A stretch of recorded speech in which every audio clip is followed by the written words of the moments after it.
चलो, fire your questions.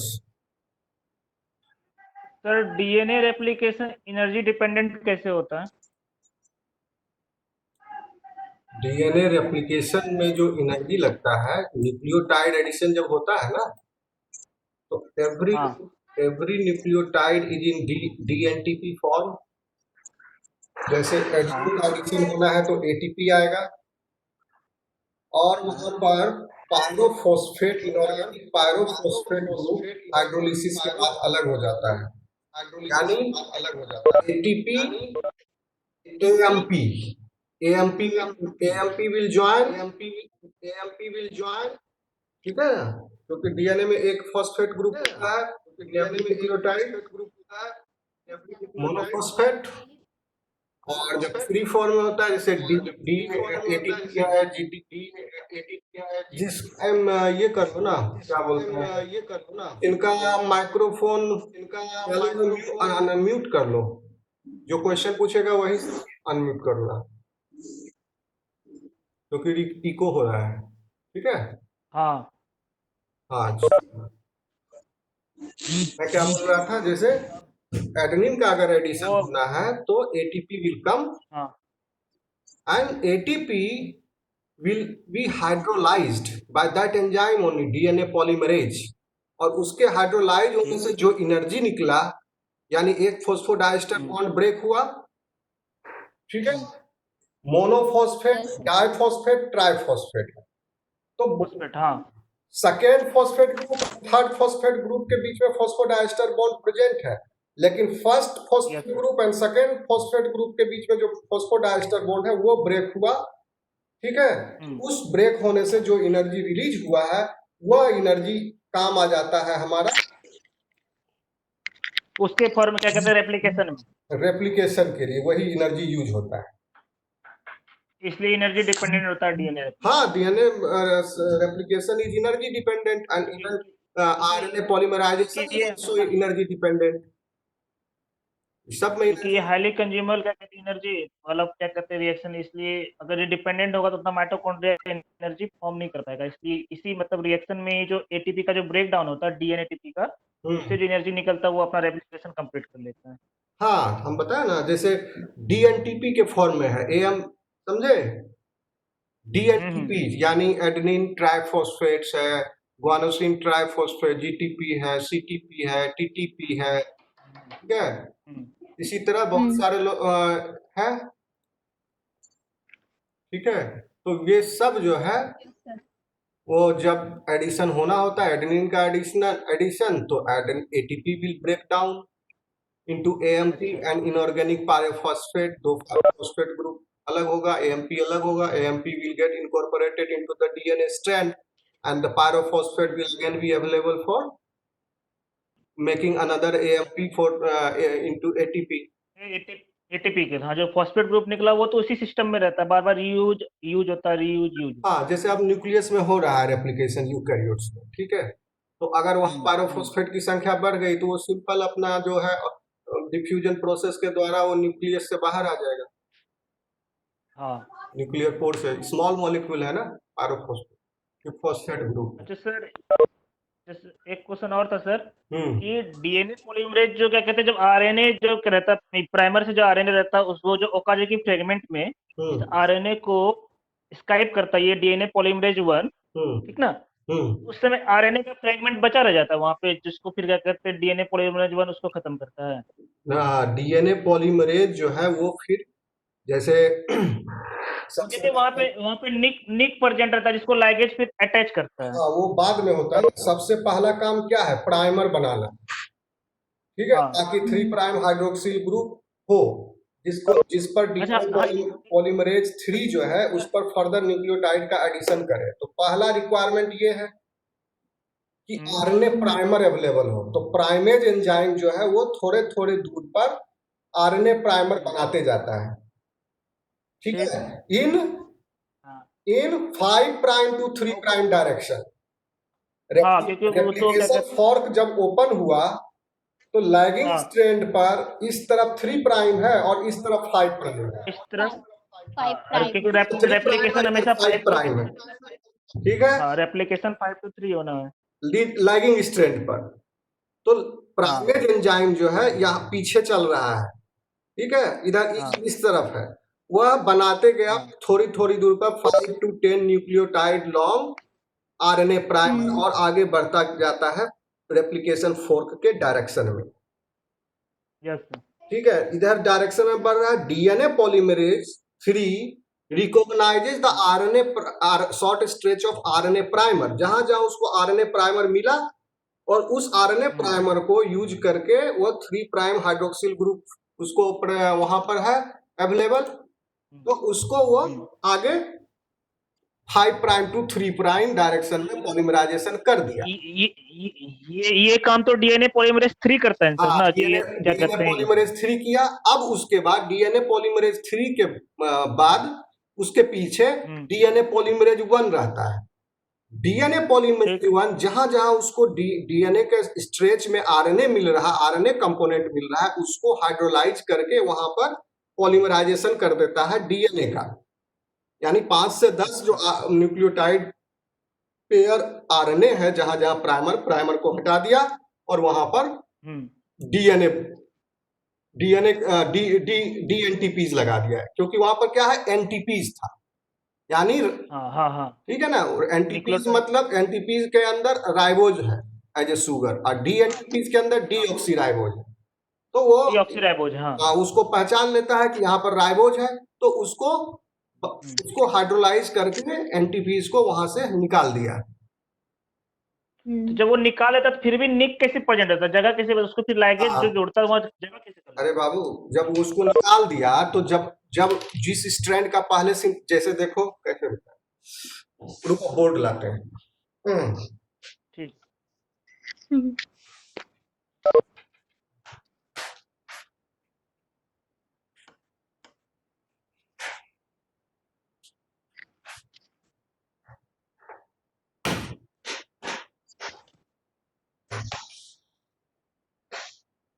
दिख रहा है सर? Yes, sir. ठीक।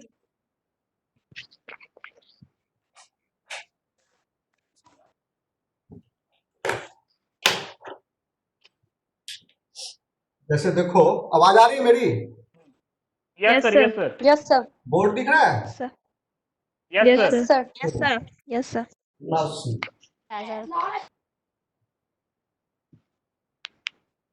हम सिर्फ अभी लैगिंग स्ट्रैंड बना रहे हैं, ठीक है। अब नहीं, सॉरी,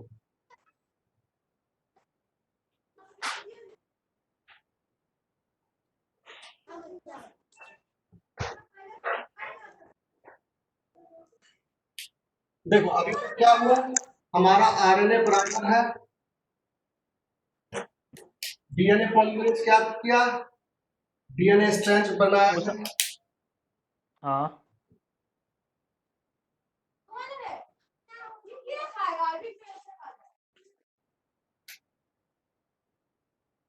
क्योंकि इसका फ्रेगमेंट में सिंथेसिस हुआ है ना, डिसकंटिन्यूअस सिंथेसिस हुआ है। Yes sir, yes sir, discontinuous हुआ है। तो एक फ्रेगमेंट दूसरे फ्रेगमेंट से जुड़ा हुआ नहीं, यहाँ पर निक है, ठीक है। निक क्यों बोल रहे हैं, क्योंकि दूसरा स्ट्रैंड जो है, हाँ सर, टेम्पलेट स्ट्रैंड है, ये टेम्पलेट स्ट्रैंड है, template strand 5 dash to 3 dash. दिख रहा है सबको? Yes sir, yes sir. Yes, sir.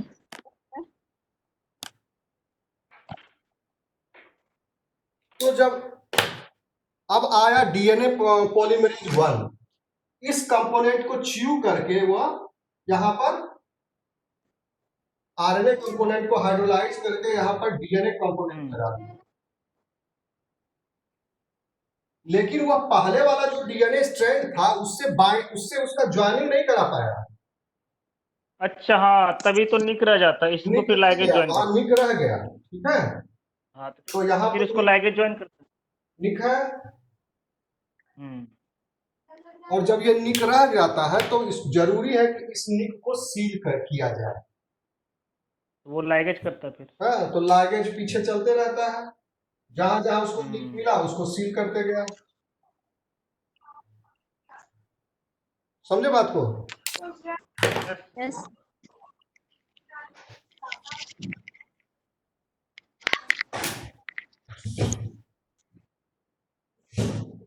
Sir ये पूछ रहे थे कि डीएनए पॉलीमरेज कैसा ओएच ग्रुप के 3 ओएच फ्री ग्रुप के बिना क्या कहते हैं पॉलीमराइजेशन शुरू क्यों नहीं कर पाता है?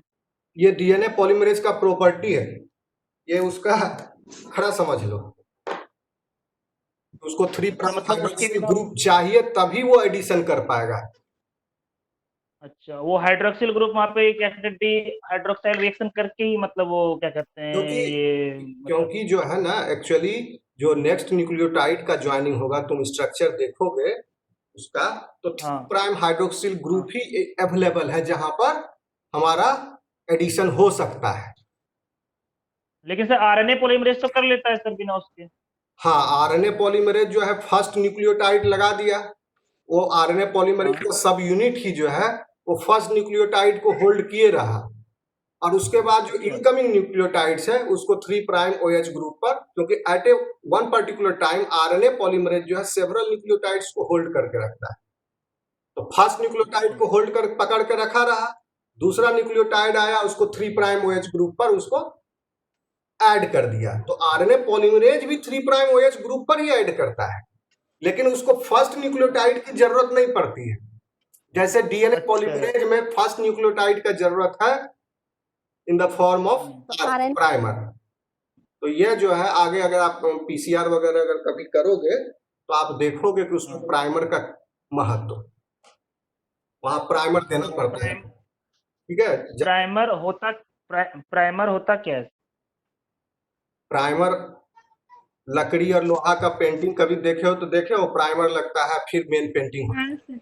है। हाँ सर। प्राइमर अस्तर हो गया, समझ लो। पहले उस प्राइमर को लगाया जाएगा तब जो है मेन काम शुरू होगा, इसीलिए उसको प्राइमर तो मतलब बोलते हैं। होल्ड करता है सर। एक तरह से एडेसिव हुआ, मतलब एक दूसरे के बीच में एक तरह से लेयर होता है जिसको क्या कहते हैं वो कनेक्ट करने का काम करता है। प्राइमर जो है इनिशियल बिल्डिंग ब्लॉक दिया डीएनए रेप्लिकेशन में कि अब इसके ऊपर आप सिंथेसिस कर दीजिए, क्योंकि DNA polymerase itself can not add the first nucleotide because there is no available 3 prime hydroxyl group. तो फर्स्ट 3 प्राइम हाइड्रोक्सिल ग्रुप देने के लिए अगर एक न्यूक्लियोटाइड लगाएगा तो that will not be stable.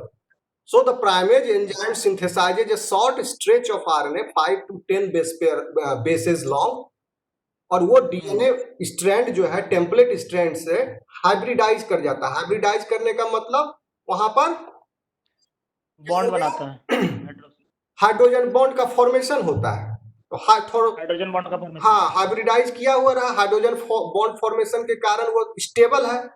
अब वो स्टेबल है तो DNA polymerase will come and वो खिसक नहीं रहा है वो अपने जगह से, तो वहां से वो पॉलीमराइजेशन कर देता है। 3 प्राइम हाइड्रोक्सिल ग्रुप अवेलेबल है, वो करके चला गया। बाद में डीएनए पॉलीमरेज आया, आरएनए कंपोनेंट को हटा दिया, डीएनए कंपोनेंट लगा दिया। लेकिन पहले जो डिसकंटिन्यूअस स्ट्रैंड था, पहले जो डीएनए का सिंथेसिस आया था, अब ये न्यू डीएनए हो गया। तो new DNA and old DNA strand में ज्वाइनिंग नहीं हो पाया, निक वहां पर रह गया है। अच्छा, फिर उसको लाइगेज ज्वाइन उसको लाइगेज आकर के उसको सील कर देता है। तो इस तरह से उस स्ट्रैंड का सिंथेसिस हो गया।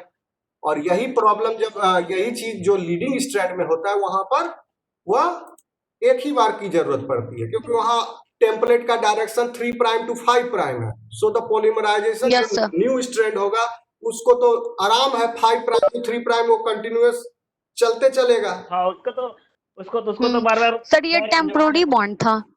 कौन सा? विच बॉन्ड? ठीक है, तो हम बता रहे सर उसके बाद तो डीएनए प्राइमर तो सर फिर हट जाएगा ना सर? मेघा बोल रही हो? Yes sir. नाम बताइए, क्योंकि हाँ आपका सवाल मैं नहीं समझ पाया। सर वो जो ये ओकाज़की जो लैगिंग स्टैंड है ना सर, उसमें जो डीएनए प्राइमर जो उसमें लगा, ठीक है, उसके साथ तो फिर वो जो डीएनए प्राइमर है वो तो फिर निकल जाएगा सर, अगर ये सब लैगिंग स्टैंड हो जाएगा तो। हाँ, तो वही तो बता रहे, लैगिंग स्ट्रैंड में बहुत सारा आरएनए प्राइमर लगा है कि नहीं? डीएनए प्राइमर नहीं लगता RNA. Yes sir. Lagging strand में लीडिंग स्ट्रैंड में एक प्राइमर लगा और उसी से पूरा हो गया, ठीक है, पूरा Yes. स्ट्रैंड का रेप्लिकेशन हो गया। लेकिन लैगिंग स्ट्रैंड जो का जब रेप्लिकेशन हो रहा है, न्यू सिंथेसिस हो रहा है, तो वहां पर जितना ओकाजाकी फ्रेगमेंट है उतना आरएनए प्राइमर लगा रहा।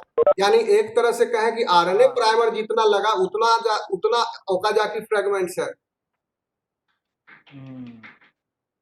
ठीक है। Yes sir. तो there are several RNA sir, primers required for the lagging synthesis of lagging strand. हाँ, कौन बोल सर रहे थे? सर समीर बोल रहे हैं सर। हाँ, बोल रहे थे डीहाइड्रोक्सिल रिएक्शन जो होता है सर वो कैसे हेल्प करता है मतलब उसको अटैच होने में? अटैच होने में हाँ, डीहाइड्रोक्सिल रिएक्शन होता है, OH ग्रुप जो होता है वो डीहाइड्रोक्सिल रिएक्शन करता है, तो फिर उसके साथ कैसे अटैच करता है? जो इनकमिंग न्यूक्लियोटाइड है ना, उसका वहां पर भी आप देखोगे CH2OH ग्रुप है। हाँ, CH2OH ग्रुप रहता है, हाँ सही बात है। CH2OH group is the 5 prime fifth carbon है। तो उस फिफ्थ, हाँ। जैसे पहला कार्बन का 3 प्राइम हाइड्रोक्सिल ग्रुप है OH ग्रुप, और जो इनकमिंग Yes, sir. न्यूक्लियोटाइड है उसका फिफ्थ कार्बन यानी CH2OH, वो उसका OH और इसका OH रिएक्शन करके वहां पर ये दोनों का रिएक्शन होता है, एक H2O मॉलिक्यूल बाहर निकलता है, एक हाइड्रोजन रह गया जो कि फॉस्फेट में चला जाता है, ठीक है, ठीक। और उसका ज्वाइनिंग हो जाता है, सिंपल। और ये पूरा प्रोसेस जो है एंजाइम के द्वारा किया जाता है, DNA पॉलीमरेज 3 या RNA पॉलीमरेज एंजाइम। ये काफी अगर डीप में जाओगे तो इसका भी बहुत सारा मैकेनिज्म है, ट्रांजिशन स्टेट्स है, कैसे इलेक्ट्रोफिलिक न्यूक्लियोफिलिक अटैक होता है, इलेक्ट्रॉन यहाँ से वहां जाए, ये सब this is beyond your syllabus also. बस आप इतना जान लीजिए कि CH थर्ड कार्बन पर जो हाइड्रोक्सिल ग्रुप है और पहले वाले न्यूक्लियोटाइड पर और बाद वाले न्यूक्लियोटाइड पर फिफ्थ कार्बन पर जो हाइड्रोक्सिल ग्रुप है, वह दोनों हाइड्रोक्सिल ग्रुप का रिएक्शन होता है, एक H2O मॉलिक्यूल लिबरेट्स आउट,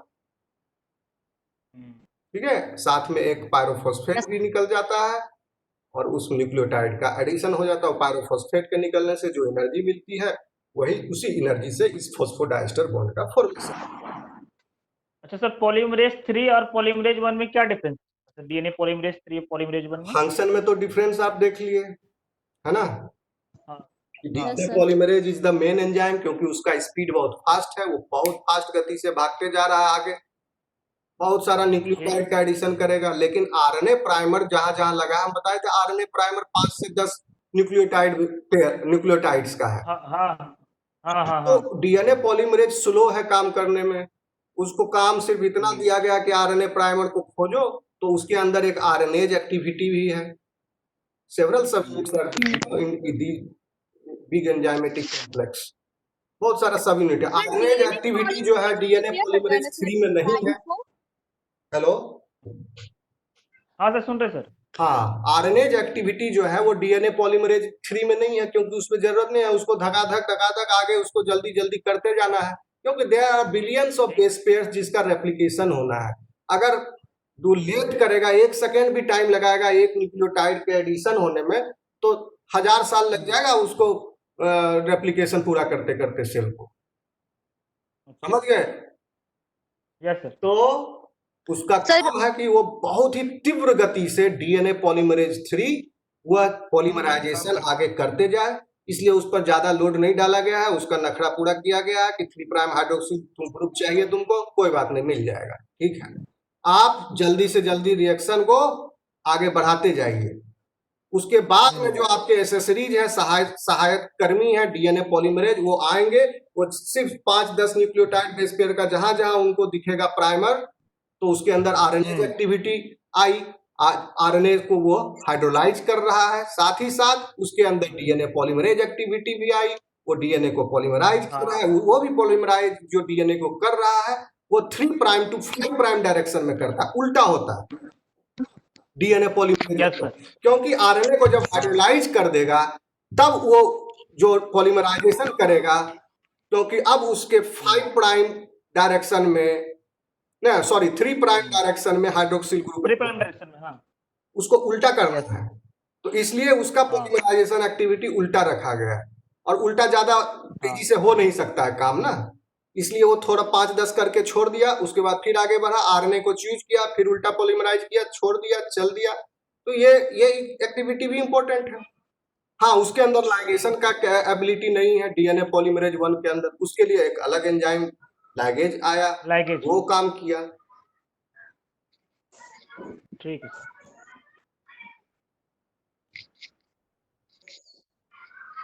और बोलिए।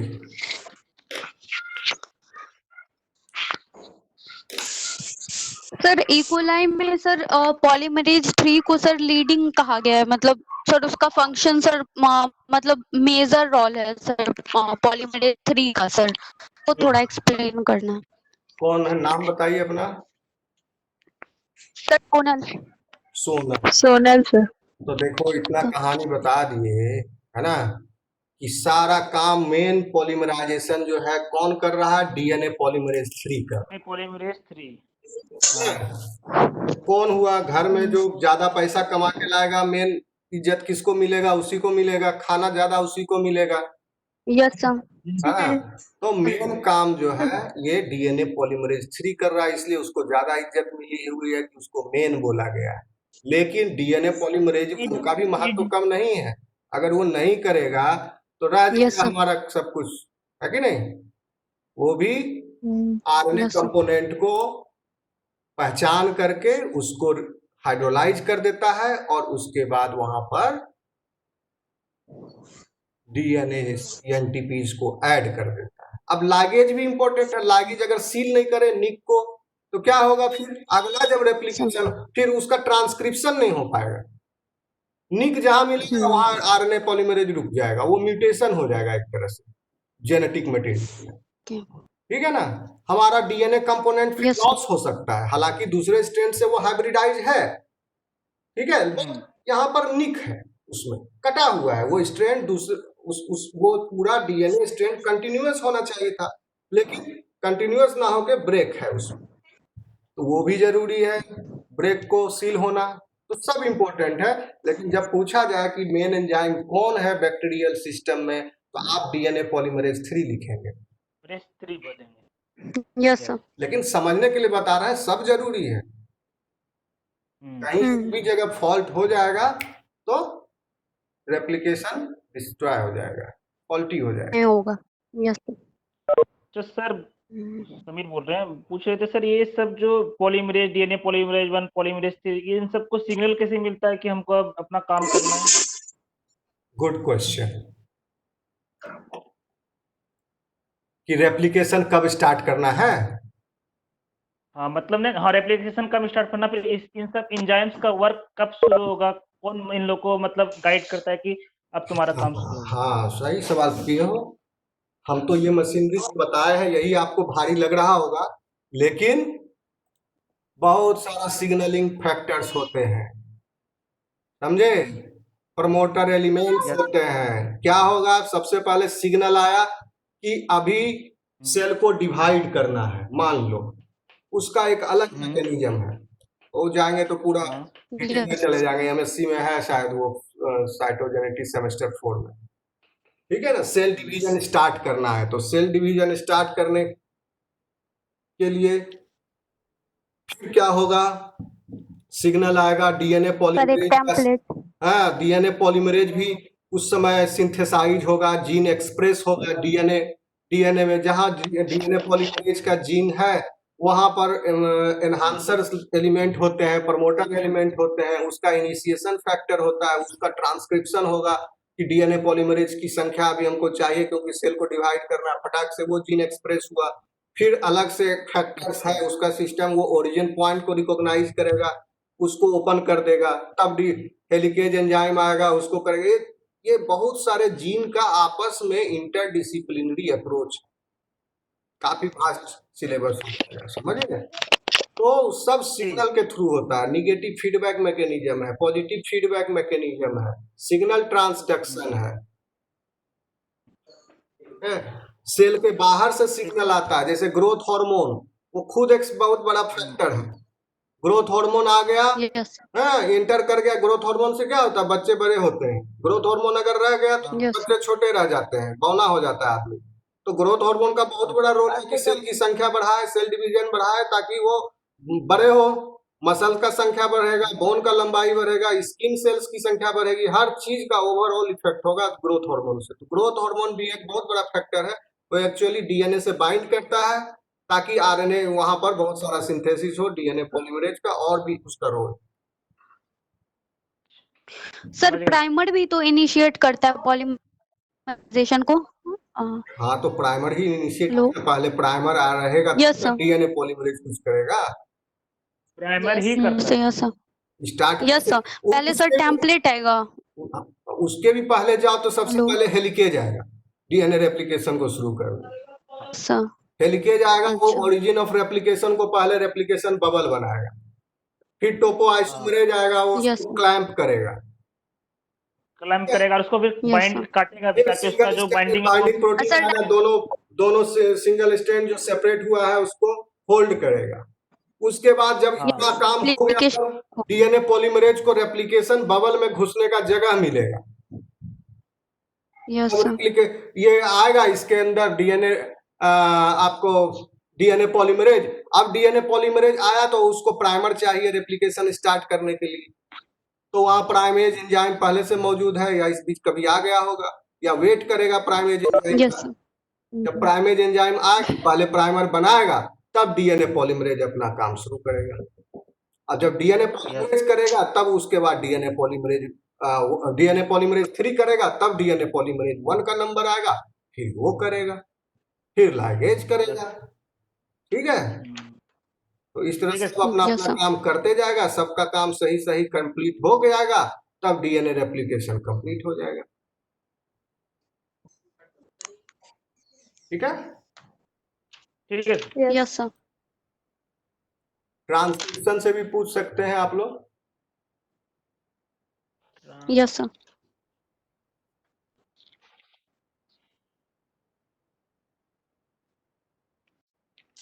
सर हाँ बोलो। हाँ सर, मेरा सर सवाल था सारे सर, एंजाइम पार्ट्स अच्छा डीएनए के पार्ट्स और उनका फंक्शन जानना था सर। डीएनए के कितने पार्ट्स होते हैं और उसका फंक्शन। कौन बोल रहे हैं? हेलो। हाँ सवाल फिर से दोहराइए। हाँ सर, मेरा सवाल था डीएनए के पार्ट्स कितने होते हैं और सर उसका फंक्शन जानना था सर। डीएनए के पार्ट्स, हाँ सर, पार्ट्स और उसका फंक्शन सर। नाम बताइए, क्या नाम है आपका? राहुल सर। राहुल, अच्छा राहुल। ठीक है। देखो डीएनए का पार्ट्स आप ऐसे मत बोलिए, ये थोड़ा सा रॉन्ग टर्म हो जाएगा, है ना। आप कहिए कि डीएनए का सर स्ट्रक्चर बताइए, Yes.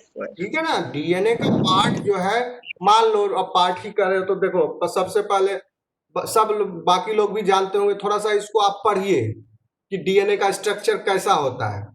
डीएनए का स्ट्रक्चर सबसे पहले डबल हेलिकल स्ट्रक्चर होता है, helical structure, yes sir helix है, and both strands are anti parallel in direction. Anti parallel her strand का yes, sir. डायरेक्शन होता है, क्योंकि 3 प्राइम हाइड्रोक्सिल ग्रुप पर ही न्यूक्लियोटाइड ऐड हो रहा है, तो उसका डायरेक्शन यस है, सर और दोनों स्ट्रेट का डायरेक्शन उल्टा होता है। अब ये आप लोग एंटी जाके पैरेलल देखिए ऑपोजिट कि हर 360 डिग्री पर डीएनए हेलिक्स कितना टर्न लेता है, शायद 3 समथिंग हाँ। बोल रहे हैं या 2 समथिंग है, देखना जा करके आप लोग डिटेल। क्या सर बोले? ठीक है, बेस कॉम्प्लीमेंट्री रूल होता है। डीएनए का पार्ट न्यूक्लियोटाइड से, न्यूक्लियोटाइड किससे बनता है, न्यूक्लियोसाइड प्लस फॉस्फेट से बनता है।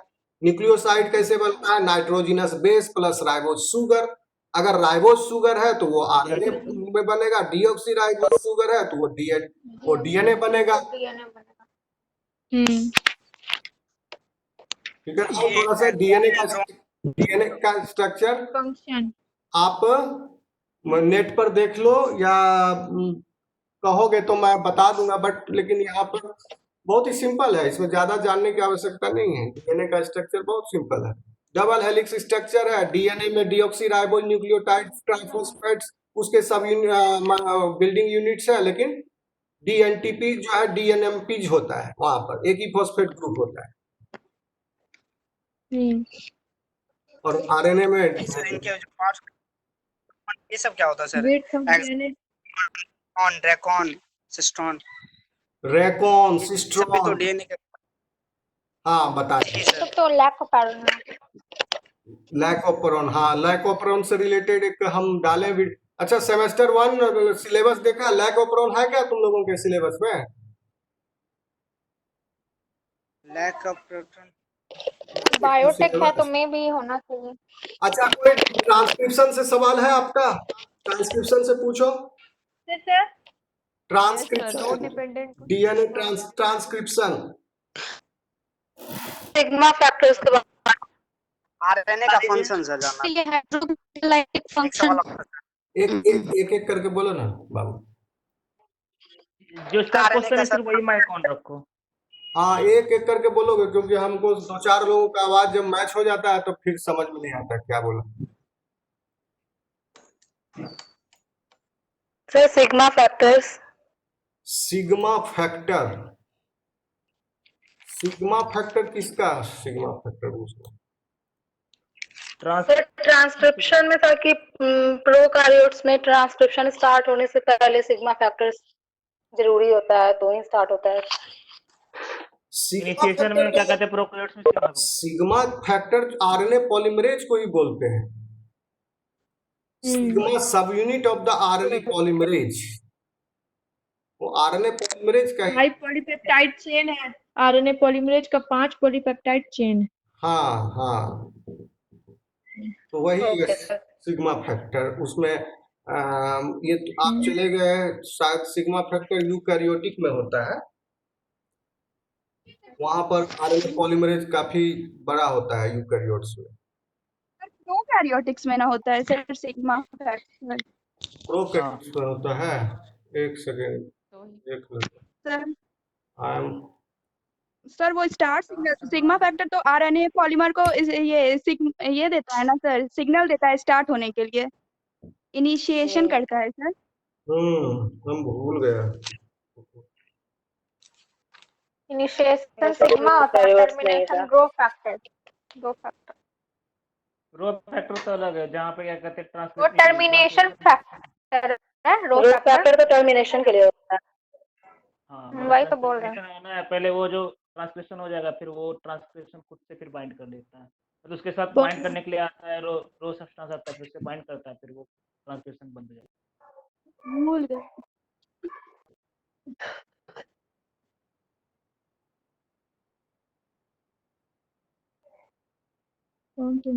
हाँ ट्रांसक्रिप्शन इनिशिएशन फैक्टर है ये सिग्मा, ठीक है।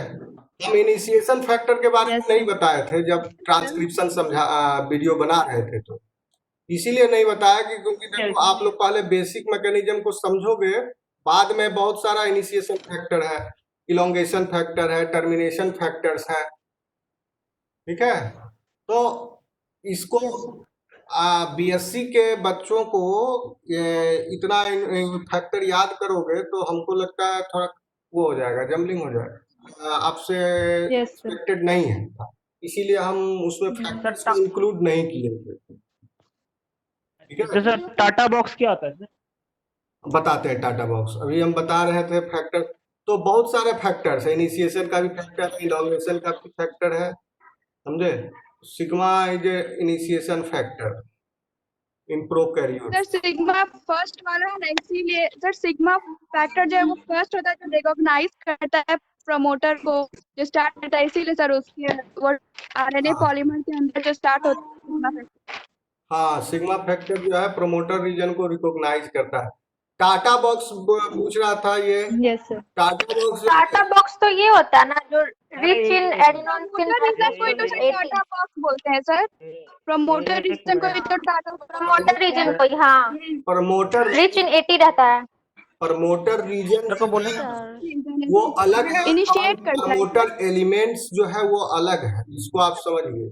हाँ प्रमोटर रीजन उस पूरे रीजन को बोलेंगे जिसमें प्रमोटर एलिमेंट्स प्रेजेंट है। जैसे TATA box is a promoter element origin नहीं है, जहाँ से ट्रांसक्रिप्शन बिगिन होगा। ट्रांसक्रिप्शन वहां से स्टार्ट होगा, वो +1 कहलाएगा, यानी +1 पर जो न्यूक्लियोटाइड है उसका भी ट्रांसक्रिप्शन, इसीलिए क्योंकि यहाँ कोई जीरो नहीं है, +1 के पहले -1 है, जीरो नहीं है यहाँ, जीरो मैथमेटिक्स थोड़े है कि जीरो होगा। +1 जो है वो पहला न्यूक्लियोटाइड है जिसका ट्रांसक्रिप्शन होगा, तो +1 इज डाउन स्ट्रीम, हाँ, और +1 के पहले -1 से लेके फिर जितना हैगा वो अप स्ट्रीम है।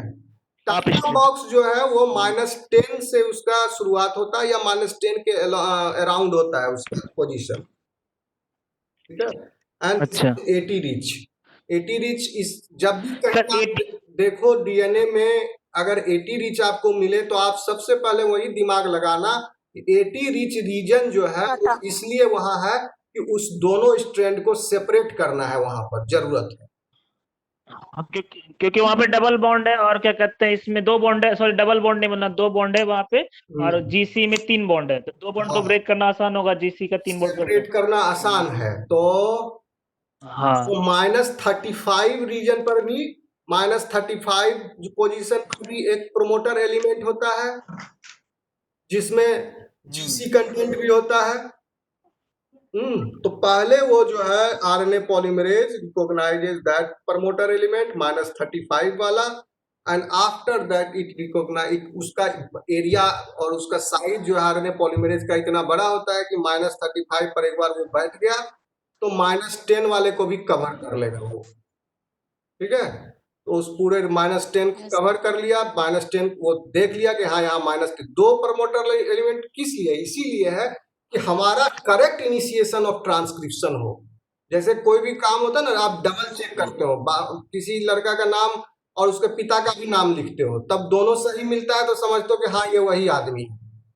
उसी तरह से डीएनए आरएनए पॉलीमरेज भी 35 रीजन को पहचान लिया, आप उसके साथ में उसको -10 वाला भी रीजन मिल गया, ओके गुड, ये प्रमोटर एलिमेंट पक्का वास्तव में है, अब इसको हमको आगे ट्रांसक्राइब करना है, ठीक है। ऐसे भी कहीं भी उसको मतलब जीसी रिच रीजन या अकेले टाटा बॉक्स, तो वो ट्रांसक्रिप्शन करना शुरू कर दो। जंक डीएनए का भी आप लोग जान लो कि ह्यूमन जीनोम में ओनली 3% रीजन जो है जो हमारा क्या कहता है मीनिंगफुल रीजन, 97% जंक है, बेकार है, बेकार नहीं कर सकते, जंक 95% जो जंक है तो उसका तो कोई वर्क नहीं है ना सर, उसका कोई वर्क नहीं है, लेकिन उसका भी बहुत वर्क है, वो फालतू में नहीं है, ये समझ लो, समझे।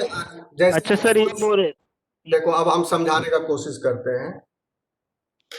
जंक जो है वो शॉक एब्जॉर्बर का काम करता है, जैसे हम we are expose to various kinds of carcinogens, mutagens, radiations etcetera etcetera, and oncogenes, protooncogenes, viruses. हमारा 50% जंक डीएनए जो है ना उसमें वायरस है, समझ लो। जब से इवोल्यूशन चला आ रहा है बैक्टीरिया से प्रोकैरियोट, यूकैरियोट और अभी तक हायर इंवर्टिब्रेट्स तक, हमारा डीएनए जंक का पूरा जो सी वैल्यू है, डीएनए कंटेंट है, वो बढ़ता जा रहा है, और junk DNA 97% of the DNA जो जंक डीएनए, उसका आधा जो है 50% जो है वो वायरस का जो डीएनए, वायरस का जो जेनेटिक मटेरियल है, वो आगे आप पढ़ोगे कि कैसे होता है, lytic cycle, lysogenic cycle, microbial genetics पढ़ोगे तो वो सब वायरल डीएनए जो है वो घुसते चला गया, समझे, इतने पूरा इवोल्यूशनरी टाइम में, तो वो जंक डीएनए बढ़ते चला गया, और हमारा जो मीनिंगफुल रीजन है वो दूर होते चला गया। बैक्टीरिया में तो जंक डीएनए नहीं है, वो पूरा का पूरा मीनिंगफुल डीएनए है। अब रिवोल्यूशन हुआ, बीच बीच में जंक घुसते चला गया, चितकबड़ा होते चला गया, धीरे धीरे धीरे हमारा मीनिंगफुल रीजन सेपरेट होते गया, दूर दूर होते गया, और ऐसा हो गया। अब जंक डीएनए जो है वो क्या करता है, म्यूटेशन को एब्जॉर्ब कर लेता है। अगर म्यूटेशन हो रहा है रेडिएशन की वजह से, यूवी रेडिएशन की वजह से, कोई कार्सिनोजेन, एनवायरमेंटल स्ट्रेस, बहुत सारे एजेंट है, तो आप देखोगे कि म्यूटेशन अब ज्यादा कहाँ होगा, 97% तो जंक डीएनए है, तो junk DNA will absorb the mutation. Meaningful region protected हो जाएगा, थोड़ा बहुत वहां चांसेस कम है म्यूटेशन होने के। ठीक है, तो वो शॉक एब्जॉर्बर का काम कर रहा है। सर ये फेरेनियो बॉक्स क्या होता है सर? हाँ, ये फेरेनियो बॉक्स क्या होता है सर? प्रिवनियो बॉक्स वही -35 वाला रीजन है, उसको प्रिवनियो बॉक्स बोलते हैं। अच्छा, तो मतलब टाटा बॉक्स है वो एक तरह से एलिमेंट, तो अगर वो एलिमेंट दिखेगा तभी क्या कहते हैं ट्रांसक्रिप्शन शुरू होगा। प्रिवनियो बॉक्स को रिकॉग्नाइज किया, अगर उसको टाटा बॉक्स नहीं मिलेगा, हाँ आरएनए पॉलीमरेज विल डिसोसिएट, हाँ। वो नहीं करेगा। प्रिवनियो बॉक्स अच्छा, मिला, टाटा अगर बॉक्स मिला, दोनों अगर मिल गया, दोनों वो मिले CO हो गया। अब वो क्योंकि उसके अंदर मैकेनिज्म वो जान रहा है कि -10 पर जो है अगर उसको मिल गया है, क्या बोलते हैं उसको, टाटा बॉक्स, तब वो वहां से गिनती कर लेगा कि +1 कहां पर है और एग्जैक्ट वहीं से ट्रांसक्रिप्शन शुरू कर लेगा। यानी पहले फेरेनियो बॉक्स दिखेगा, फेरेनियो बॉक्स मिलेगा, फिर टाटा बॉक्स मिलेगा, तब जाके ट्रांसक्रिप्शन शुरू होगा। यस, दोनों में 80 रीजन ही होना चाहिए ना, फेरेनियो बॉक्स और टाटा बॉक्स में। प्रिवनियो बॉक्स में उतना 80 नहीं होता है जितना टाटा में होता है। अच्छा, मतलब टाटा बॉक्स में क्या कहते हैं 80 का रीजन ज्यादा होता है। क्योंकि वहीं से रेप्लिकेशन बबल का फॉर्मेशन होता है, और टाटा बॉक्स हमारा यूकैरियोट्स में भी होता है, प्रोकैरियोट्स में भी होता है। हाँ, दोनों में होता है वो। हाँ। और आरएनए पॉलीमरेज भी 5 प्राइम टू 3 प्राइम ही पॉलीमराइजेशन होता है, उसमें करता है हाँ, इसमें 5 प्राइम टू आरएनए का। हाँ, ठीक। मेघा, सिमरन, एसएसबी प्रोटीन और ऑलिगेसेस। हाँ नाम हेटेरोन्यूक्लियर सवाल बोलिए। क्या होता है सर? क्या सर हेटेरोन्यूक्लियर आरएनए क्या होता है सर? mRNA से polymerase. Heteronuclear RNA yes sir. वो यूकैरियोट्स में होगा। अब आ गए हाँ, हाँ, स्प्लाइसिंग में होता है सर, कैपिंग और टेलिंग में। हाँ, कैपिंग और टेलिंग के पहले। अब प्रोकैरियोट्स में तो ट्रांसक्रिप्शन हो रहा है, साथ ही साथ ट्रांसक्रिप्शन कंप्लीट भी नहीं हुआ, ट्रांसलेशन शुरू हो जाता है।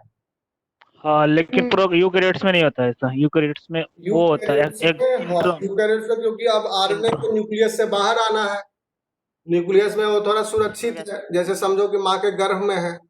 अब वो गर्भ से बाहर आएगा तो उसको क्या चाहिए, कपड़ा लत्ता टोपी वगैरह चाहिए कि नहीं चाहिए? हाँ, तेल मालिश होगा तब ना मजबूत बनेगा। इसी तरह आरएनए का जो है प्रोसेसिंग होगा, फिर उसका 5 प्राइम पर कैपिंग होगा, 3 प्राइम पर कैपिंग होगा, जिससे कि उसका एंड जो है प्रोटेक्टेड हो जाए। एंड प्रोटेक्ट होने की वजह से एक्सोन्यूक्लिएजेज जो है उसका एक्शन से वो बच जाएगा, क्योंकि साइटोप्लाज्म में बहुत सारा न्यूक्लिएजेज प्रेजेंट है। For their defence mechanism, virus का जब एंट्री होगा तो न्यूक्लिएजेज उसको खत्म करेगा, इसलिए न्यूक्लिएजेज है उसमें। और आरएनए शॉर्ट लिव्ड होता है, इसी वजह से उसका हाफ लाइफ होता है बहुत जल्दी। आधा घंटा क्या 20 मिनट में जितना, सपोज करो 10 मैसेंजर आरएनए बना था, 20 मिनट में वो 5 हो जाएगा।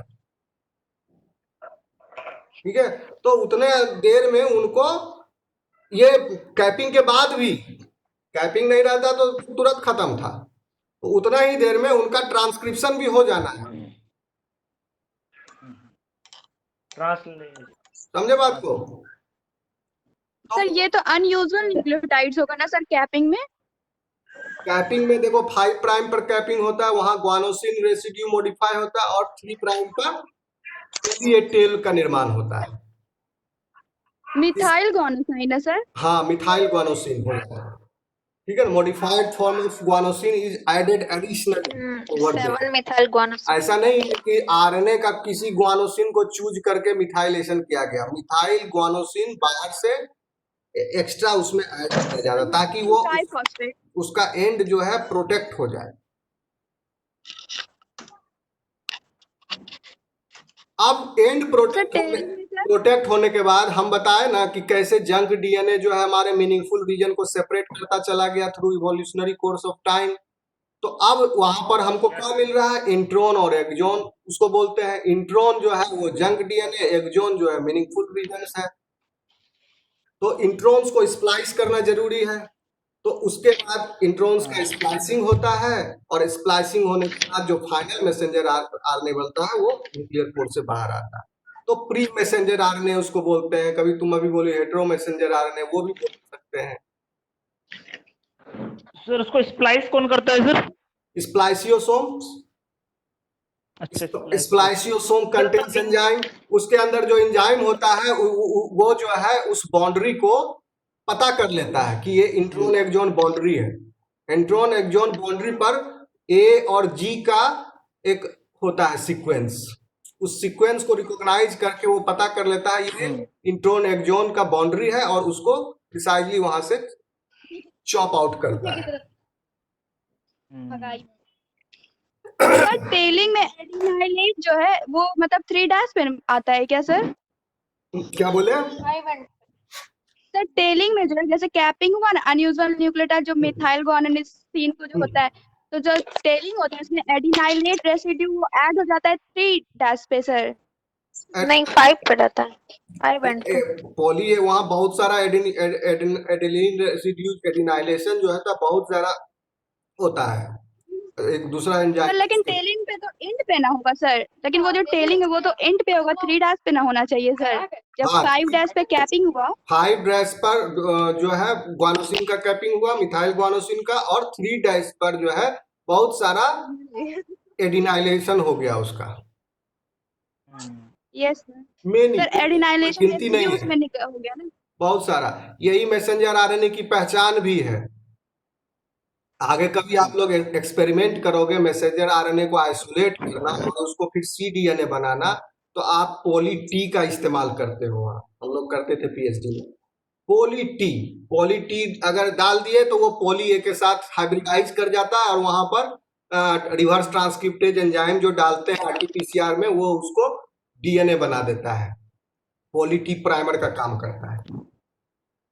यानी सर टेलिंग में यानी मतलब एक से ज्यादा या बहुत ज्यादा उसमें क्या करते हैं, कैपिंग होता है, क्या करते हैं इसका मतलब टेलिंग में क्या कहते हैं इसका यूज होता है? हाँ, जैसे टेलिंग बहुत ज्यादा, वहां पर कोई गिनती नहीं है, बहुत ज्यादा वहां पर। लेकिन मैं कैपिंग में सिर्फ एक होता है सर। हाँ, कैपिंग में ग्वानोसिन मॉडिफाई हो गया जिससे कि वो इनर्ट हो गया। मिथाइल ग्वानोसिन सिर्फ एक ही। रो इंडिपेंडेंट में सर लूप स्ट्रक्चर कैसे फॉर्म फिर भी एंडोन्यूक्लियेजेज जो है वह तो आरएनए को ब्रेक कर सकता है, एक्सोन्यूक्लियस से वो बच गया। ठीक है, पॉली ए टेल डालने की वजह से एक्सोन्यूक्लियस जो है वो ए को खाते भी जाएगा, तो बहुत सारा ए है, कितना खाएगा वो? हाँ, लेकिन एंडोन्यूक्लियस तो बीच से कट कर सकता है, तो फिर कैसे बचेगा? हाँ, उससे कैसे बचेगा? इसीलिए हाफ लाइफ होता है आरएनए का, मैसेंजर आरएनए का। तो इसलिए जल्दी से उसको ट्रांसक्राइब कर देना, ट्रांसलेट कर देना है, ये सेल का काम रहता है। इसीलिए वो फटाक से निकल जाता है जब न्यूक्लियर पोर से बाहर, तो राइबोसोम यूनिट आके अटैच होकर ट्रांसलेशन शुरू कर देता है। इससे पहले कि वो खराब हो जाए ट्रांसलेशन शुरू कर दिया, या नहीं तो जिसका सिक्रीशन होना है सेल से बाहर, वो सब एंडोप्लाज्मिक रेटिकुलम में चला गया, वहां ग्लाइकोसाइलेशन पहले नहीं ग्लाइकोसाइलेशन, जिस प्रोटीन का ग्लाइकोसाइलेशन होना है उस प्रोटीन का सिंथेसिस भी रफ एंडोप्लाज्मिक रेटिकुलम में होता है। वो वाले मैसेंजर आरएनए, उनमें लीडर सीक्वेंस होता है मैसेंजर आरएनए में, वो लीडर सीक्वेंस के द्वारा वो पहचान लेते हैं कि इनको एंडोप्लाज्मिक रेटिकुलम में जाना, वो एंडोप्लाज्मिक रेटिकुलम में चले जाते हैं, और वहां पर फिर उनका ट्रांसलेशन भी होता है और पोस्ट ट्रांसलेशनल मॉडिफिकेशन भी होता है। तो फिर वो सर क्या कहते हैं, सेल से बाहर कैसे निकलते हैं एंडोप्लाज्मिक रेटिकुलम से सर?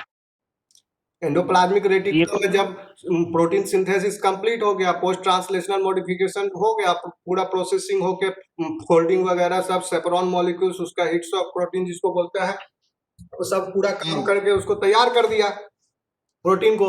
उसके बाद वह जो है गोल्गी कॉम्प्लेक्स में वेसिकल्स टूट के एंडोप्लाज्मिक रेटिकुलम से निकलता है ना।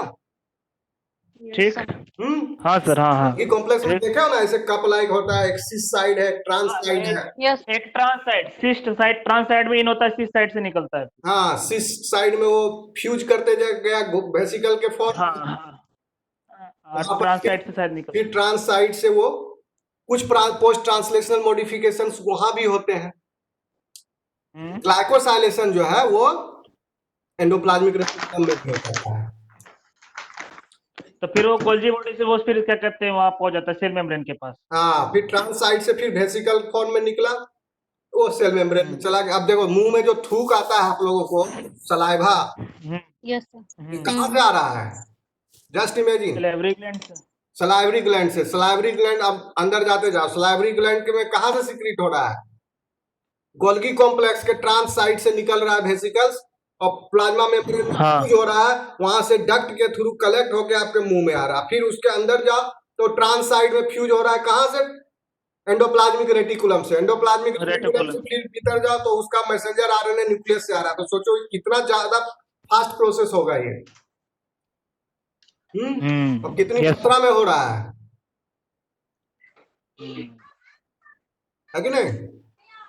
सलाइवरी एमाइलेज भी तो प्रोटीन ही है ना। यस सर, जितना एंजाइम से सारा तो प्रोटीन ही है। तो सारा डाइजेस्टिव एंजाइम, हॉर्मोन्स, वो सब जो सिक्रीटरी है इन नेचर है, इवन सेल सरफेस प्रोटीन्स, ये सब जो है एंडोप्लाज्मिक रेटिकुलम में सिंथेसाइज हो रहा है। But the housekeeping gene proteins, housekeeping gene का जो प्रोटीन प्रोडक्ट है वो सब साइटोप्लाज्म में सिंथेसाइज होता है। अब तो फिर सर वो प्लाज्मा मेम्ब्रेन का फॉर्मेशन में वो हेल्प करता है एंडोप्लाज्मिक रेटिकुलम सर? हाँ, करता है। एंडोप्लाज्मिक रेटिकुलम का प्लाज्मा मेम्ब्रेन का कोई पोर्शन अगर ब्रेक हो गया तो मेम्ब्रेन जो है वो तो फ्यूज कर सकता है, सीलेबल होता है। कोई पोर्शन एंडोप्लाज्मिक रेटिकुलम का या गोल्गी कॉम्प्लेक्स का जब भी वेसिकल प्लाज्मा मेम्ब्रेन में मीट करता है तो फ्यूज ही करता है, अपना लिपिड बाइलेयर उसको दे दिया, डोनेट कर दिया। इस सब मेम्ब्रेन भी। सर ट्रांसक्रिप्शन यूनिट सर क्या होता है sir? Sir transcription unit. Transcription unit? Yes sir. कहाँ पढ़े? एग्जैक्ट सेंटेंस बताओ, कहीं देखे हो? ट्रांसक्रिप्शन यूनिट तो ट्रांसक्रिप्शन में ही पढ़े थे, जब क्या बोलता है, जब दोनों ये स्टैंड जब कॉपी हो जाता था ना सर, उस टाइम ही पढ़े थे इसमें। लेकिन ट्रांसक्रिप्शन यूनिट है जिसमें प्रमोटर, स्ट्रक्चरल जीन और टर्मिनेशन के पहले वाला। ट्रांसक्रिप्शनल यूनिट, अब जो कह रहे हो हमको ऐसा लगता है कि एक ट्रांसक्रिप्शनल यूनिट है जिसमें आरएनए पॉलीमरेज एंजाइम है, उसमें प्रमोटर है और एक टेम्पलेट स्ट्रैंड है। हमको लगता है एक जो कॉम्प्लेक्स है उसी को रेफर कर रहे हो। एग्जैक्ट सेंटेंस बताओ तो उसका सेंस मैं समझता। Template strand plus RNA polymerase, promoter element. Sir eukaryotes में जो होता है, ठीक है, प्रमोटर के बाद इनहैंसर भी रिक्वायर्ड होता है सर। इनहैंसर क्या है सर? एनहांसर, तुम आप देखो, एम्पलीफायर, आवाज को बढ़ा देता है। Yes sir. अब किसी जीन प्रोडक्ट को, अब जैसे यही हम जो अभी उदाहरण दिए, मुंह में जो आ रहा है लार, सलाइवरी एमाइलेज, अगर ये सिर्फ एनहांसर नहीं होगा, इसमें सिर्फ प्रमोटर एलिमेंट से काम चलेगा तो इसका सिंथेसिस स्लो हो जाएगा, बहुत स्लो हो जाएगा, थाउजेंड्स फोल्ड कम। अब हजारों गुना इसका सिंथेसिस बढ़ा देता है एनहांसर एलिमेंट।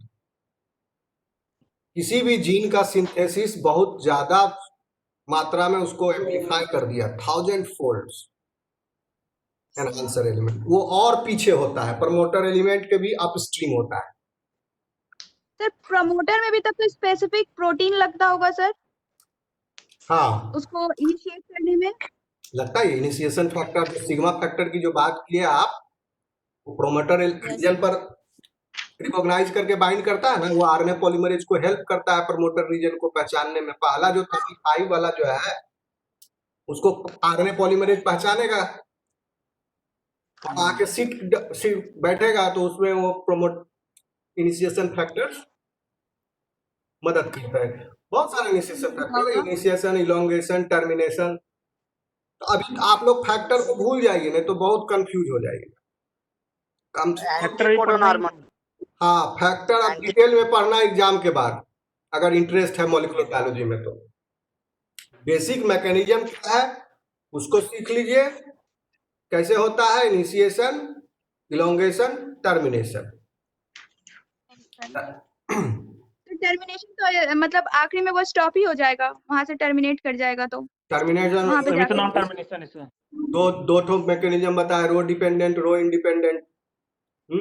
यस सर, बस यस सर, उतना काफी है। इसलिए नाम उसका टर्मिनेशन है। हाँ, इलोंगेशन तो कुछ नहीं है, एक बार एडिशन शुरू हुआ, एडिशन करते गए, यहाँ तो लीडिंग लैगिंग वाली बात है नहीं, एक ही स्ट्रैंड को करना है कॉपी। हेलो। हेलो। हाँ सर, सबा बोल रहे हैं, हम लीव कर रहे हैं सर। ठीक है सबा, नो प्रॉब्लम। हाँ सर, टाइम हो रहा है नमाज का। Okay okay. ओके। सर अगर हम मैकेनिज्म में आते हैं ट्रांसक्रिप्शन का, ठीक है, तो यूकैरियोट्स में जो है, ठीक है, वो मतलब कहाँ होता है सर, मतलब वो कहाँ पाए, मतलब ऑकर कहाँ होता है सर? ट्रांसक्रिप्शन होता है न्यूक्लियस के अंदर। हाँ, तो ये तो हाँ, बोलिए तो न्यूक्लियर पोर और कोई एंडोप्लाज्मिक। स्पेसिफिक फेज होता है ना सर? देखो डीएनए तो न्यूक्लियस से बाहर आएगा नहीं अपना ट्रांसक्रिप्शन करवाने। हाँ सर, S1 तो फेज कोई में होता है, S1 फेज में होता है, S1 फेज में। हाँ, S1 में कैसे होगा सर? G1 और G2 फेज में ना होगा सर? वो रेस्टिंग फेज है वो। हाँ, तो G1 और G2 एप्लीकेशन S1 फेज में है ना। यूकैरियोट्स में सर, प्रोकैरियोट्स में नहीं। अरे हाँ, यूकैरियोट्स में ट्रांसक्रिप्शन जो है ना हर स्टेज में हो सकता है। लेकिन सेल डिवीजन के समय तो S1 में ही होगा ना सर। हाँ सर, सेल साइकिल में, लेकिन S1 में क्या सर कैसे होगा? वो तो G1 और G2 फेज में ना सर होगा। जीन देखो, जीन ट्रांसक्रिप्शन मतलब क्या, जीन एक्सप्रेशन। जीन एक्सप्रेशन की जरूरत सेल को हर समय पड़ती रहती है, राउंड द क्लॉक। ऐसा नहीं कि सेल कभी रेस्टिंग स्टेज में कोई जीन उसमें एक्सप्रेस ही नहीं रहा, हाउसकीपिंग जीन है बाबा, वो तो उसको चाहिए ही। जिंदा तुम घर में लॉकडाउन में बंद हो, झाड़ू तो लगाते ही होगे ना घर में रोज, हाउसकीपिंग वर्क तो करोगे ही ना। तो सेल के अपने हाउसकीपिंग के लिए जीन है, उसका ट्रांसलेट, उसके अंदर एंजाइम्स, ग्लाइकोलाइसिस का एंजाइम है, क्रेब साइकिल का एंजाइम है, वो सबको मेंटेन। ये बोलो कैसे सर? सर ये बोल रहे थे कि सेल डिवीजन के समय हम ये कह सकते हैं कि S1 फेज में रेप्लिकेशन होता है, मतलब ये ट्रांसक्रिप्शन होता है। सर वो कौन सा फेज में होता है सर, ये पूछ रहा था। ट्रांसक्रिप्शन हर फेज में चालू रहेगा। हाँ, तो थ्रू आउट इंटरफेज होते रहता है। ठीक है। अच्छा, रेप्लिकेशन भले ठीक है। फेज में हो रहा, ट्रांसक्रिप्शन हर फेज में होगा, किसी ना किसी अच्छा, जीन का। रेप्लिकेशन सिर्फ S1 फेज में होगा ना। अगर जीन का एक्सप्रेशन रुक जाएगा तो सेल मर जाएगा, समझी? उसको किसी ना किसी जीन का एक्सप्रेशन हर फेज में जरूरत पड़ता ही है। सर लेकिन डीएनए रेप्लिकेशन जो है वो तो एस फेज, मतलब ड्यूरिंग एस फेज में ही ना सर होगा डीएनए वो S1 फेज में रेप्लिकेशन हाँ, S1 फेज में होगा रेप्लिकेशन, लेकिन ट्रांसक्रिप्शन हरदम होगा। ये बात सही है, हाँ सही बात। लेकिन ट्रांसक्रिप्शन जो है और ट्रांसलेशन जो है वो हर फेज में होगा। वो हरदम, हाँ, क्योंकि हर टाइम हमको जीन एक्सप्रेशन का जरूरत पड़ेगा। ट्रांसक्रिप्शन में तो डीएनए का अमाउंट डबल करते हैं, लेकिन ट्रांसक्रिप्शन में तो हमको क्या कहते हैं, जीन एक्सप्रेशन चाहिए, डिफरेंट टाइप ऑफ प्रोटीन्स चाहिए, तो वो तो हरदम चाहिए हमको। तब ग्लाइकोलाइसिस का एंजाइम है, वो तो जरूरत पड़ेगा ही हर समय सेल को, वो स्टॉप थोड़ा हो सकता है। क्रेब साइकिल का एंजाइम है, वो चाहिए उसको। ऑक्सीडेटिव फॉस्फोराइलेशन का एंजाइम चाहिए, वो हमेशा चाहिए, वो एस फेज में रहे, इंटर फेज में रहे, मेटा फेज, प्रो फेज, किसी भी स्टेज में रहे, उसको वो चीज चाहिए। तो ट्रांसक्रिप्शन जो है हर फेज में होते रहता है। एक्टिवली ट्रांसक्रिप्शन जो होता है उस सेल में होता है जहां पर बहुत ज्यादा सिक्रीशन करते रहता है वो सेल्स। हमारा जो इपिथेलियल सेल्स है, जो ग्लैंडुलर सेल्स है, वहां ट्रांसक्रिप्शन का इवेंट एकदम फास्ट, इमेजिन नहीं कर सकते। अगर आप उसको वीडियो में देखोगे तो लगेगा कि कितना बड़ा एक्टिवली सब हजारों मजदूर मिलके फटाफट फटाफट कर रहे हैं काम, बहुत फास्ट होता है। समझ गए। और बोलो, और कोई सवाल है? सर एसएसबी प्रोटीन में क्या डिफरेंस होता है डीएनए रेप्लिकेशन में? नहीं सुनाई दिया, कौन बोले हैं? शाश्वती। हाँ बोलिए, सवाल दोहराइए। सर डीएनए रेप्लिकेशन में हेलिकेज और एसएसबी प्रोटीन में क्या डिफरेंस होता है? आवाज ही कट रहा है। DNA replication and sir DNA replication में ऑफ हेलिकेज और एसएसबी प्रोटीन में क्या डिफरेंस होता है, उस दोनों का फंक्शन है? सिंगल स्ट्रैंडेड बाइंडिंग प्रोटीन की बात कर रहे हैं। Yes, sir. Yes, sir. And helicase, helicase का Yes, of helicase. Yes, sir. Helicase जो है वो हाइड्रोजन बॉन्ड को ब्रेक करता है and it separates the strand, both strand, दोनों स्ट्रैंड को सेपरेट करने के लिए हाइड्रोजन बॉन्ड का टूटना जरूरी है ना, तभी ना सेपरेट होगा। सर एक एचडी प्रोटीन भी आता है ना सर, बहुत सारा प्रोटीन है, तो सेपरेट 2-3 गो का नाम हम बता दिए, इंपॉर्टेंट है उतना याद, बहुत सारा प्रोटीन है। SSB protein, single strand binding protein, protein आता है ना सर जो कि दोनों को स्टेबलाइज करता है। हाँ वही बोल रहे हैं, एसएसबी प्रोटीन उसी को बोलते हैं ना, सिंगल स्ट्रैंड बाइंडिंग प्रोटीन।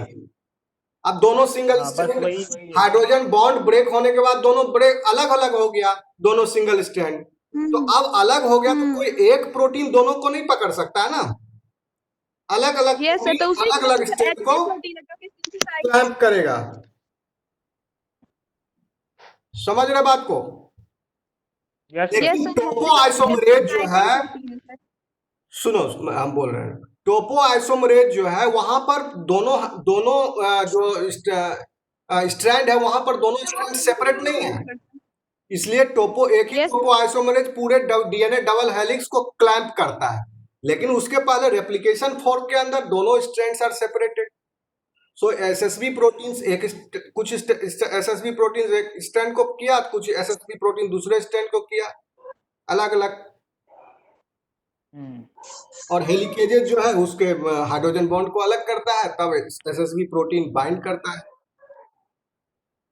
ताकि वो फिर से अटैच ना हो सके, तो जो इसको हेलिकेज ब्रेक डाउन। सही बोला, सही पॉइंट बोला समझ। अगर एसएसबी प्रोटीन नहीं उसको करेगा, क्योंकि दोनों स्ट्रैंड का तो एफिनिटी है आपस में, वो तो हाइड्रोजन बॉन्ड फॉर्मेशन। अब सपोज करो जीसी रिच रीजन का हो रहा है रेप्लिकेशन, तो जीसी रिच रीजन जो है काफी जो है वो उसमें ज्यादा एफिनिटी होगा एक दूसरे के, इलेक्ट्रॉन का डेंसिटी भी ज्यादा रहता है, इलेक्ट्रॉन का डेंसिटी ज्यादा रहता है तो वो अट्रैक्ट करने में उसको आसानी होता है। हाँ, जीसी रिच रीजन अगर सिंगल स्ट्रैंड में भी है तो अपने आप हाइब्रिडाइज कर जाता है। आप देखें कि हेयर पिन लूप कैसे बनता है। यस सर, ठीक है, जीसी रिच तो 80 रिच रहेगा तो वो हेयर पिन लूप फॉर्मेशन नहीं हो सकता, बट थर्मोडायनेमिकली अगर जीसी रिच रीजन है तो सिंगल स्ट्रैंड भी जो है वो आपस में हाइब्रिडाइज कर जाता है, लूप बना लेगा। हाँ।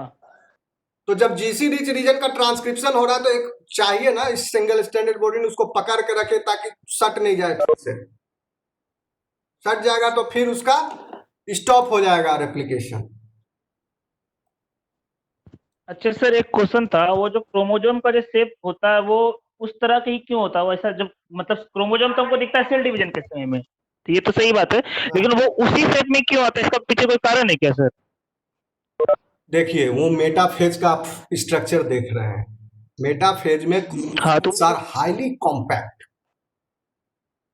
हाँ तो कॉम्पैक्ट होता तो उसी शेप में क्यों आता?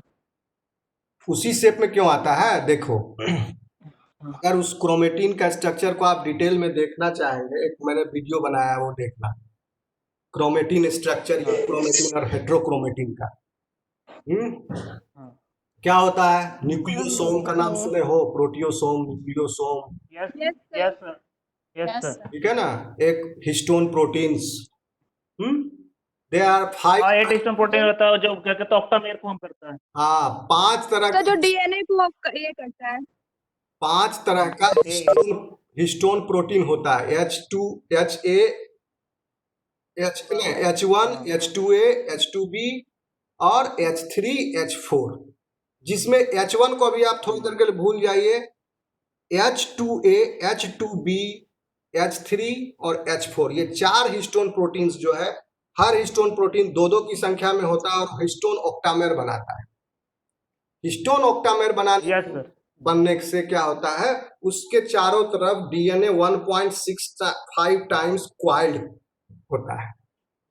पूरे डीएनए जो है स्ट्रैंड जो है बहुत, it is very long molecule, तो उसको कॉम्पैक्ट ऊनी का धागा है, अगर उसको नहीं बढ़िया से आप बंडल कीजिएगा है तो क्या होगा? उलझ जाएगा, सब टूट सकता है, खराब हो सकता है, उससे फिर काम नहीं हो सकता। इसी तरह बहुत लंबा फाइबर है इसको अच्छा से कॉम्पैक्ट करना जरूरी है। तो इसको कॉम्पैक्ट करने के लिए सबसे पहले डीएनए जो है हिस्टोन ऑक्टामर्स के चारों तरफ पहले 1.65 टाइम्स उसका बंडल बना है, ठीक है। बंडल बनने के बाद हिस्टोन ऑक्टामर है, 1 हिस्टोन ऑक्टामर, और इसी तरह बहुत सारा हिस्टोन ऑक्टामर है, सबके चारों तरफ 1.65 टाइम्स डीएनए जो है क्वाइल्ड हो गया। इसी को न्यूक्लियोसोम बोलते हैं, यानी हिस्टोन ऑक्टामर। सुन रहे हो मेरी आवाज ना? Yes sir. हिस्टोन ऑक्टामर और उसके चारों तरफ 1.65 टाइम्स जो डीएनए क्वाइल हुआ है, इसको इस स्ट्रक्चर को हिस्टोन ऑक्टामर यानी प्रोटीन प्लस डीएनए जो है, जो क्वाइल्ड डीएनए है, बस उतना ही, उसको हम बोलते हैं न्यूक्लियोसोम, इस पूरे स्ट्रक्चर को, ठीक है। तो एक न्यूक्लियोसोम हो गया। इसी तरह बहुत सारा न्यूक्लियोसोम में पहले अरेंज हुआ डीएनए, बहुत सारा न्यूक्लियोसोम में। 2 न्यूक्लियोसोम के बीच में एक लिंकर डीएनए है, वो जो क्वाइल हुआ वो कंटिन्यूअस है, फिर डीएनए, फिर ऑक्टामर के चारों तरफ क्वाइल हुआ, फिर कंटिन्यूअस है, फिर ऑक्टामर के चारों तरफ फिर कंटिन्यूअस है। समझे बात को? तो बीच का जो डीएनए है उसको बोलते हैं लिंकर डीएनए, ठीक है। लिंक, अब यहाँ मजे की बात क्या है, linker DNA is species specific. अगर आप लिंकर डीएनए का लेंथ ना बोलो डीएनए मटेरियल में, क्रोमोसोम में, तो आप बता दोगे कि कौन सा स्पीसीज का जानवर या मतलब कौन सा स्पीसीज का एनिमल। जैसे ह्यूमन में लिंकर डीएनए जो है वो 60 बेस पेयर का होता है, ठीक है। तो हेलो सर, मेरी नमाज का वक्त हो गया है सर, नमाज पढ़ के आ जाते हैं। ठीक है, लेकिन न्यूक्लियोसोम के अराउंड जो डीएनए क्वाइल्ड है वो फिक्स है हर स्पीसीज में। समझे बात को?